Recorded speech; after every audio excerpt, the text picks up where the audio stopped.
Hello बच्चों, decimal number के एक आज बात करते हैं हम छोटे से कॉन्सेप्ट के बारे में जो बहुत ज़्यादा बार क्या होते हैं, क्वेश्चन रिपीट होते हैं। ठीक है, आप लोगों ने देखा ही होगा कभी कभार इस टाइप के क्वेश्चन बन जाते हैं कि 0.33 इसके ऊपर बार और हमसे पूछता है कि भाई ये जो मैंने आपको संख्या दे रखी है ना, इसका फ्रैक्शन बताओ क्या होगा, है ना। इसको हमने कन्वर्ट करना है किसके रूप में, भिन्न के रूप में।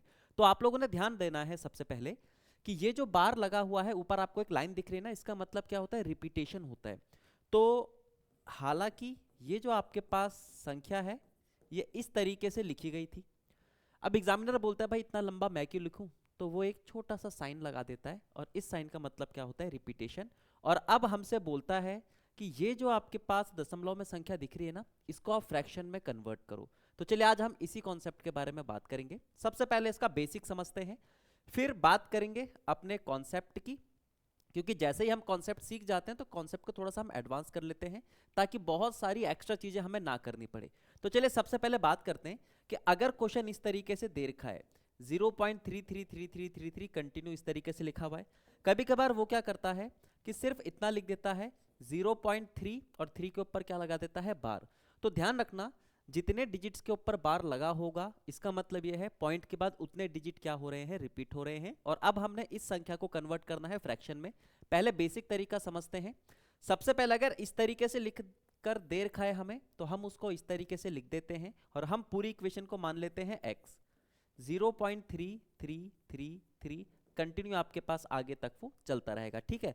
और अब हमने ध्यान देना है कि हमें जो पॉइंट के बाद डिजिट रिपीट हो रही है, चाहे एक डिजिट रिपीट हो रही है, चाहे दो डिजिट या फिर तीन डिजिट, जितनी डिजिट आपकी रिपीट हो रही है ना, उसको हमने क्या करना है, पॉइंट के लेफ्ट में लाना है। अभी आप लोग देख रहे होंगे कि जो डिजिट हमारे रिपीट हो रही है वो पॉइंट के कहां पर है, राइट में है। लेकिन हमारा सॉल्यूशन तब होगा जब हम रिपीट होने वाले को कहां पर लाएंगे, लेफ्ट में लाएंगे। अब अपनी तरफ से तो हम कुछ भी नहीं कर सकते ना एक्स्ट्रा, हमें कुछ ऐसा करना पड़ेगा कि काम भी निकल जाए और इक्वेशन पे कोई फर्क भी ना पड़े, यानी वैल्यू जो इक्वेशन की है वो सेम टू सेम वैसे ही रहे, लेकिन हम अपने हिसाब से क्या कर दें, उसको चेंज कर दें और हमारा आंसर भी आ जाए।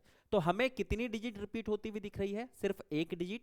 तो पूरी इक्वेशन में हम क्या करेंगे, 10 से मल्टीप्लाई कर देंगे। अगर आप दशमलव संख्याओं में 10 से मल्टीप्लाई करते हुए चलते हो ना, तो पॉइंट आपका राइट की साइड खिसकता हुआ चलता है ना, छोटा सा पॉइंट है, बचपन में आप लोगों ने पढ़ा होगा। तो ये इक्वेशन हमने मान ली फर्स्ट। जो आपके पास देर की होती है उसको हम इक्वेशन फर्स्ट मानते हैं। फिर जब हम कुछ चीजें एक्स्ट्रा करते हैं उसको हम equation first, second, third, fourth इस तरीके से मान लेते हैं। तो हम क्या करते हैं, दोनों साइड 10 से मल्टीप्लाई करते हैं। जैसे ही मैंने दोनों साइड 10 से मल्टीप्लाई करा, यहां पर तो 10x हो गया, क्योंकि मेरे पास 10 है यानी एक जीरो है तो एक ही डिजिट यहां पर आएगी और मेरे को एक ही डिजिट लानी थी क्योंकि रिपीट कितनी हो रही थी, एक।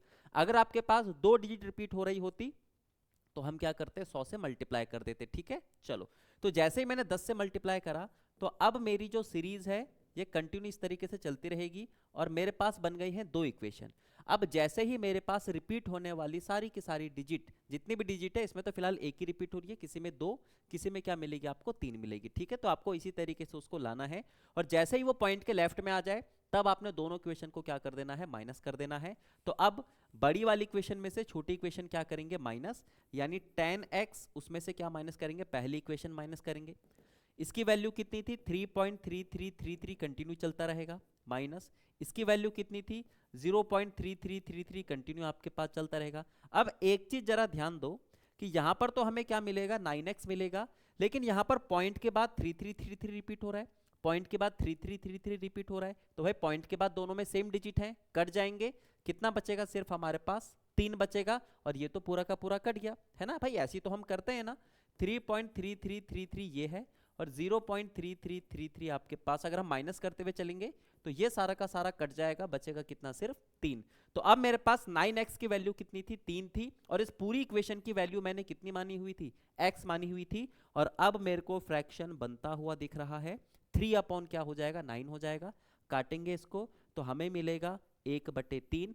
तो ये जो आपको इतनी बड़ी इक्वेशन अजीब से तरीके से लिखकर दे रखी थी, उसको जब हमने फ्रैक्शन में कन्वर्ट करा तो हमें क्या मिला, 1/3 मिला।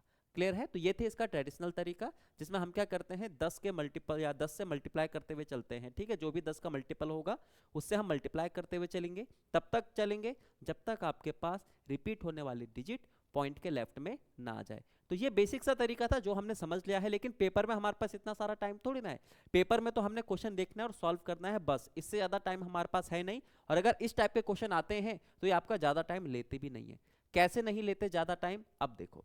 अब हमने यहाँ पर बेसिक समझ लिया इसका, तो यहाँ पर मेरे को एक चीज पता चली कि यार मेरे पास क्या हुआ, 3333 लिखा हुआ था तो वो तो मेरे पास सेम टू सेम वैसे ही मिला।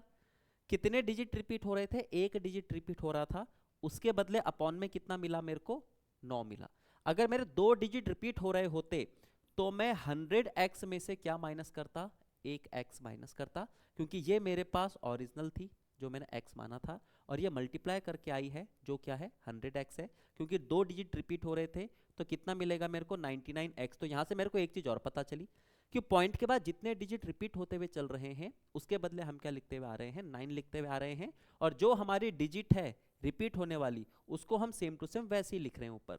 तो यही हमारा अब क्या बन जाएगा, शॉर्ट ट्रिक बन जाएगा कि अगर हमें इस तरीके से क्वेश्चन दिया रहता है तो हम देखते हैं क्या रिपीट हो रहा है, 3 रिपीट हो रहा है, पॉइंट के बाद जितने डिजिट रिपीट होंगे उसके बदले क्या आ जाएगा, 9 अपॉन में आ जाएगा।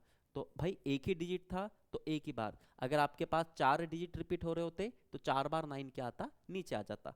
काटेंगे तो फट से अब हमें आंसर मिल गया 1/3। क्लियर है ना। चलो अब कुछ और एग्जांपल करते हैं। जैसे देखो यहाँ पे मैंने क्या कहा है, जो डिजिट आपके रिपीट हो रहे हैं उसके बदले क्या आ जाएगा, 9। अब एक चीज और समझ लो कि पॉइंट के बाद देखना है सारा का सारा, उससे पहले कोई फर्क नहीं पड़ता। पॉइंट के बाद हमने देखना है कि अगर डिजिट रिपीट हो रहे हैं तो उसके बदले 9 आएगा, लेकिन अगर हमें पॉइंट के बाद कोई ऐसे डिजिट मिलते हैं जो रिपीट नहीं हो रहे हैं, कैसे पता चलेगा रिपीट हो रहे हैं कि नहीं हो रहे हैं, वो हमें बार से पता चलेगा। जितने के ऊपर बार है उसका मतलब वो रिपीट हो रहे हैं, जिसके ऊपर बार नहीं है वो रिपीट नहीं हो रहा है। ठीक है, तो जो रिपीट हो रहा है उसके बदले हम क्या लिखेंगे, 9 लिखेंगे, लेकिन जो रिपीट नहीं हो रहा है उसके बदले क्या लिखेंगे हम, 0। अभी तक तो सिंपल था कि अभी तक हमारे पास क्वेश्चन ये था, पॉइंट के बाद सारे के सारे डिजिट क्या हो रहे हैं, रिपीट, तो हम पहले पूरी संख्या लिख रहे हैं और फिर उसमें हम क्या कर रहे हैं, जितने डिजिट रिपीट हो रहे हैं उसके बदले क्या लिख दे रहे हैं हम, 999 लिख दे रहे हैं। लेकिन हमें ऐसा भी तो मिल सकता है जहां पर जरूरी नहीं है कि पॉइंट के बाद सारे के सारे डिजिट आपको क्या मिले, रिपीट होते हुए। तो हम वहां पे एक सिंपल सा कॉन्सेप्ट लगाएंगे कि पहले जो आपको संख्या दिख रही है पूरी लिख दो। क्या दिख रहा है मेरे को, 631, क्या दिख रहा है हमें, 631 दिख रहा है, उसमें से हम माइनस करते हैं जो रिपीट नहीं हो रहा है। पहले हम पूरी संख्या लिखते हैं, फिर हम क्या करते हैं, वो माइनस करते हैं जो रिपीट नहीं हो रहा है। यहां पर भी हमने ऐसे ही करा, पहले मैंने पूरी संख्या लिख दी क्योंकि मेरे को 3 दिख रहा था, उसमें से मैं माइनस कर रहा हूं जो रिपीट नहीं हो रहा है। क्या रिपीट नहीं हो रहा है, 0, और अपॉन में क्योंकि एक ही डिजिट है तो हमें कितना मिलेगा, 3/9। बात सिंपल सी यही थी, लेकिन वहां पर ये चीज बताने लायक नहीं थी इसलिए मैंने बताई नहीं। यहां पर इंपॉर्टेंट है कि पहले पूरी संख्या लिख दो, फिर उसमें से वो माइनस करो जो रिपीट नहीं हो रहा है। तो मैंने 631 जो मेरे को पूरी संख्या दिख रही थी, इसमें से माइनस क्या करूंगा मैं, जो रिपीट नहीं हो रहा है। क्या रिपीट नहीं हो रहा है, 6 रिपीट नहीं हो रहा है, तो माइनस कितना कर देंगे, 6। और बाकी क्या कहता है कॉन्सेप्ट, कि जो डिजिट रिपीट हो रही है उसके बदले आप 9 लिख दो, क्योंकि मेरे पास 2 डिजिट रिपीट हो रही है, और जो रिपीट नहीं हो रही है उसके बदले क्या लिख दो आप लोग, 0 लिख दो। क्लियर है, ठीक है। अब आगे हमें यहां पर कितना मिलेगा, 625, और अपॉन में कितना, 990। इक्वेशन अगर आपको या ऑप्शन आपको अगर इस तरीके से मिलता है तो ठीक है, वरना आप इसको 5 से भी काट सकते हो। ठीक है, तो क्या समझे हम कि पहले पूरी संख्या लिखनी है, फिर उसमें से माइनस कर देना है। क्या माइनस करना है, जो डिजिट रिपीट नहीं हो रही है, अपॉन में अगर डिजिट रिपीट हो रही है उसके बदले 9 आएगा, जितनी डिजिट रिपीट नहीं हो रही है उसके बदले क्या आएगा आपके पास, 0 आएगा। ठीक है, चलो यहां पर देखो मेरे को पहले पूरी संख्या दिख रही है 1368, इसमें से मैं माइनस करूंगा, क्या माइनस करूंगा, जो रिपीट नहीं हो रहा है। क्या रिपीट नहीं हो रहा है, 1 और 3 यानी 13 डिवाइडेड बाय, पॉइंट के बाद ही देखना है। ठीक है, पॉइंट के बाद वाली संख्या ही बताएंगी 9 लिखना है या फिर 0 लिखना है, पॉइंट से पहले वाली संख्या का कुछ लेना देना नहीं है। तो पॉइंट के बाद 2 डिजिट हैं तो कितने 9 आएंगे आपके, 2 9 आएंगे। एक डिजिट रिपीट नहीं हो रही तो इसके बदले क्या आ जाएगा आपके पास, 0। बस इतना सा करना है। अब इसको सॉल्व कर लो, 1368 में से अगर हम माइनस करेंगे तो हमारे पास कितना बचेगा, 1355 बचेगा, डिवाइडेड बाय कितना, 990। 5 से काटना होगा तो आप क्या कर सकते हो, 5 से इसको काट सकते हो। समझ गए ना। यहाँ पे क्या करते हैं हम, पहले पूरी संख्या लिखते हैं, अगर पॉइंट के बाद आपको रिपीट होने वाले और ना रिपीट होने वाले दोनों मिलते हैं तो पहले पूरी संख्या लिख दो, उसमें से वो माइनस कर दो जो रिपीट नहीं हो रहा है, बस। अपॉन में पॉइंट के बाद वालों का ही ध्यान देना, जो रिपीट हो रहा है उसके बदले 9, जो रिपीट नहीं हो रहा है उसके बदले 0। पॉइंट से पहले वाली संख्या का कुछ रोल नहीं है, वो सिर्फ माइनस करने के काम आती है, बस इसके अलावा कुछ नहीं। अच्छा, और अगर हम देख लें जैसे 1.036, माना आपके पास इस तरीके से दे रखा है, 6 का रिपीटेशन दे रखा है, तो भाई पहले हम पूरी संख्या लिखेंगे 1036, उसमें से क्या माइनस करेंगे, ये भी रिपीट नहीं हो रहा, ये भी रिपीट नहीं हो रहा, ये भी रिपीट नहीं हो रहा, मिलकर क्या बना देंगे, वो 103 बना देंगे। डिवाइडेड बाय कितनी डिजिट है, सिर्फ आपके पास एक ही रिपीट होने वाली है। कितनी नॉन रिपीटिंग वाली है, 2, तो इसके बदले क्या आ जाएगा आपके पास, ये। क्लियर है ना? तो ये था हमारा छोटा सा कॉन्सेप्ट डेसिमल नंबर के बारे में, जो हालांकि बहुत सिंपल क्वेश्चन है, लेकिन बच्चों को कभी कभार जब समझ में नहीं आता तो ये टफ बन जाता है। तो ऐसे ही और सिंपल सिंपल से लेकिन बहुत इंपॉर्टेंट टॉपिक्स के लिए आप लोग हमारे चैनल से जुड़िए। वीडियो अगर आपको अच्छी लगी होगी तो इसको लाइक कीजिए और चैनल को सब्सक्राइब कीजिए।